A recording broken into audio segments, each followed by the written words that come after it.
Bladder और urethra में सबसे पहले तो अल्फ़ा फ़ीटोप्रोटीन का एमसीक्यू बहुत दफ़ा रिपीट हुआ है। अल्फ़ा फ़ीटोप्रोटीन एमसीक्यू इस तरह से आया था कि किन कंडीशन में रेज़्ड नहीं होता। ब्लैडर कार्सिनोमा में ये रेज़ नहीं होता, बाकी ऑप्शंस थे हेपेटाइटिस, हेपेटोसेलुलर कार्सिनोमा, टेराटोमा या न्यूरोब्लास्टोमा। इन सब कंडीशंस में अल्फ़ा फ़ीटोप्रोटीन रेज़्ड होता है। ये तो हमने पढ़ा भी है कि हेपेटोसेलुलर कार्सिनोमा में अल्फ़ा फ़ीटोप्रोटीन रेज़्ड होता है, इन बाकी में भी होता है।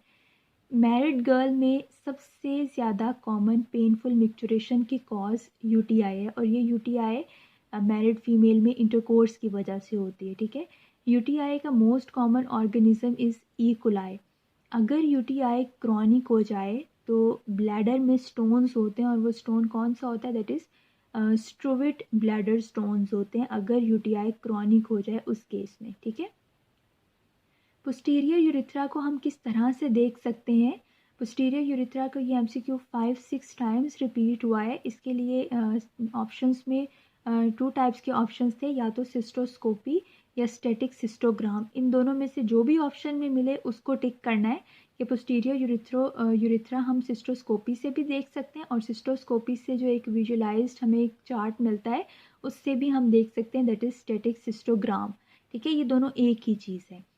देन ब्लैडर ट्यूमर का पेशेंट किस तरह से प्रेजेंट करता है? उसके अंदर बहुत ज़्यादा हीमाचूरिया होता है, ग्रॉस पेनलेस हीमाचूरिया होता है। आपको याद होगा कि हेमोरॉइड्स में भी पेनलेस हीमाचूरिया होता है, लेकिन वो एपिसोडिक होता है और इतना ग्रॉस नहीं होता। ब्लैडर ट्यूमर के अंदर ग्रॉस पेनलेस हीमाचूरिया होता है, और यही इसकी फर्स्ट जो कॉमन सिम्टम है ना ब्लैडर ट्यूमर की, वो यही है, ग्रॉस पेनलेस हीमाचूरिया। इसके अलावा gross painless haematuria angioma of renal artery में भी होता है, लेकिन वो यूजुअली जो एंजियोमा ऑफ रीनल आर्टरी है ना, वो किसी भी इंडस्ट्री वर्कर के अंदर होगा।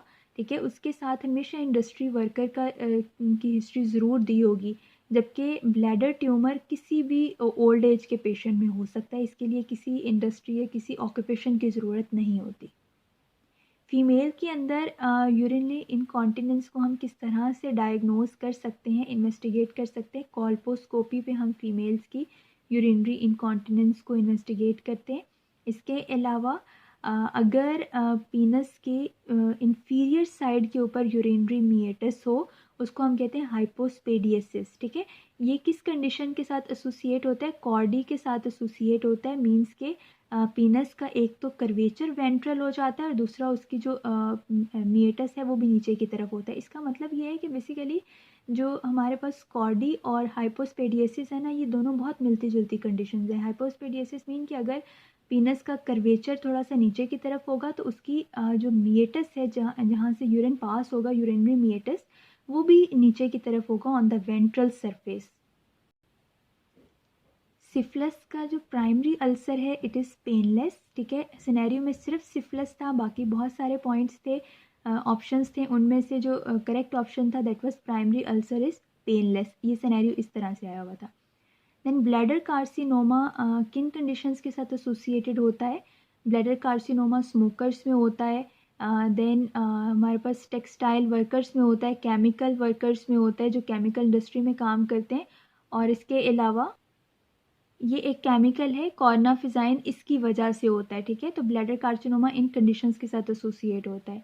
सबसे ज़्यादा कॉमन ब्लैडर का कैंसर यूरोथेलियल सेल ट्यूमर है। यूटीआई का कॉमन और कॉज ई कोलाई है, ये मैं पहले ही बता चुकी हूँ, और मैरिड गर्ल में सबसे ज़्यादा यूटीआई ही कॉमन होता है। देन अगर गायनी चेकअप के लिए कोई फीमेल आई और उसके एक्सटर्नल मीएटस पे ग्रैनुलेशंस थी, तो उसमें किस चीज़ का रिस्क होता है? डिसयूरिक पेन का रिस्क होता है।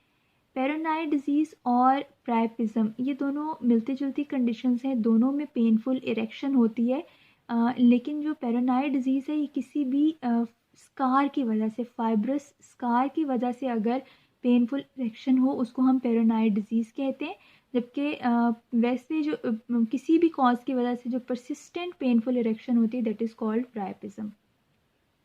ब्लैडर स्टोन्स मैंने अभी आपको बताया क्रॉनिक यूटीआई में भी हो सकते हैं, और वो ब्लैडर स्टोन्स जिसकी वजह से स्टैंगुरी पेन होती है मिक्चुरेशन के बाद।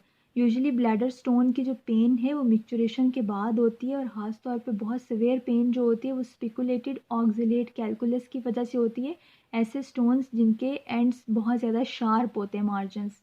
और अगर एक पेशेंट किसी भी जगह से गिरे, मोटर बाइक से गिरे और उसमें पेन हो, बहुत सिवियर पेन हो उसके ग्रोइन रीजन में, तो उसके अंदर यूजुअली बल्बर यूरिथ्रा की इंजरी होती है।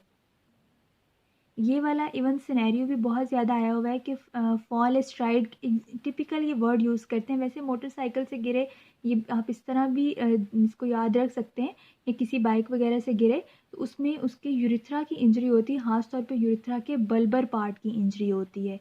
ठीक है, और ये प्रायपिज्म का सिनेरियो इकोलाई किसमें कॉमन होता है, और हाइपोस्पेडियसिस इज एसोसिएटेड विद कॉर्डा। ये कंडीशन बहुत इंपॉर्टेंट है, बहुत दफ़ा रिपीट हुई है।